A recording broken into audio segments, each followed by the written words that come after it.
आगे बढ़ेंगे। 6 राज्यों की 7 विधानसभा पर उपचुनाव के नतीजे आने हैं आज और सुबह 8 बजे से शुरू हो जाएगी मतगणना यानी वोटों की गिनती। घोसी उपचुनाव के लिए आज नतीजे आएंगे और यहां पर बीजेपी और समाजवादी पार्टी में कांटे की टक्कर है। उत्तराखंड की बागेश्वर सीट पर मतगणना इस वक्त 8 बजे शुरू हो जाएगी। झारखंड की डुमरी सीट पर काउंटिंग शुरू होगी 8 बजे।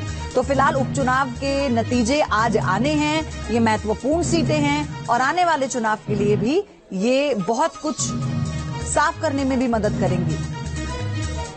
तो आप देखिए कौन कौन से राज्यों में उपचुनाव के नतीजे आ जाने हैं। उत्तर प्रदेश में घोसी विधानसभा सीट है जहां बीजेपी और एसपी की टक्कर है। उत्तराखंड में बागेश्वर है, झारखंड में डुमरी है। तो ये 3 सीटें हैं और केरल की बात करें तो पुथुपल्ली है और त्रिपुरा की सीट है और पश्चिम बंगाल की सीट है।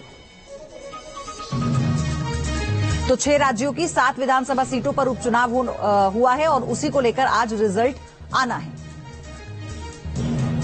यूपी, उत्तराखंड, पश्चिम बंगाल, झारखंड, केरल और त्रिपुरा, इन राज्यों में उपचुनाव के नतीजे आएंगे यानी उन राज्यों में जो उपचुनाव जिस सीट पर हुआ है उसके नतीजे आ जाएंगे।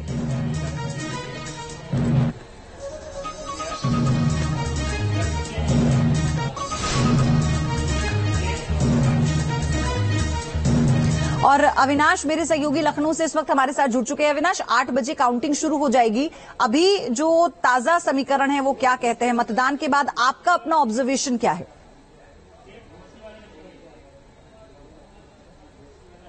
देखिए, जहां तक सवाल घोसी उपचुनाव का है तो इस सीट पर दोनों ही पार्टियों की प्रतिष्ठा दांव पर लगी, चाहे हम सपा की बात करें या फिर भाजपा की बात करें। और देखिए, ये संभवतः ऐसा पहला उपचुनाव हुआ उत्तर प्रदेश में जिस उपचुनाव में इतने बड़े स्तर पर संसाधनों का इस्तेमाल किया गया और इस काम में ना तो भाजपा पीछे रही और ना ही समाजवादी पार्टी पीछे रही। देखिए, माना जा रहा है कि जो भी आज चुनावी परिणाम आएगा घोसी सीट को लेकर, इसमें एक सियासी मैसेज भी छिपा होगा। ये सियासी मैसेज होगा कि जो एनडीए और इंडिया, चूंकि अगर हम विपक्षी एकता की बात करें तो घोसी चुनाव में कांग्रेस ने अपना कोई प्रत्याशी नहीं उतारा था और कांग्रेस ने समाजवादी पार्टी के प्रत्याशी जो सुधाकर सिंह हैं उनको सपोर्ट किया था। तो माना जा रहा है कि कहीं ना कहीं ये एक सियासी मैसेज देने वाला भी एक चुनावी परिणाम होगा कि आखिर जनता का मूड क्या है, कौन मजबूत है। क्योंकि अगर 24 के लिहाज से देखें तो उत्तर प्रदेश वो राज्य है जिस को लेकर सभी पार्टियों की नजर टिकी हुई है। हालांकि भारतीय जनता पार्टी की बात करें तो भाजपा अपने समीकरणों को साधने की पूरी कोशिश कर रही है, तो वहीं समाजवादी पार्टी भी चूंकि देखा जाए तो एक ऐसे चेहरे के साथ आगे बढ़ने की कोशिश कर रही है कि उस चेहरे पर लोग भरोसा करें।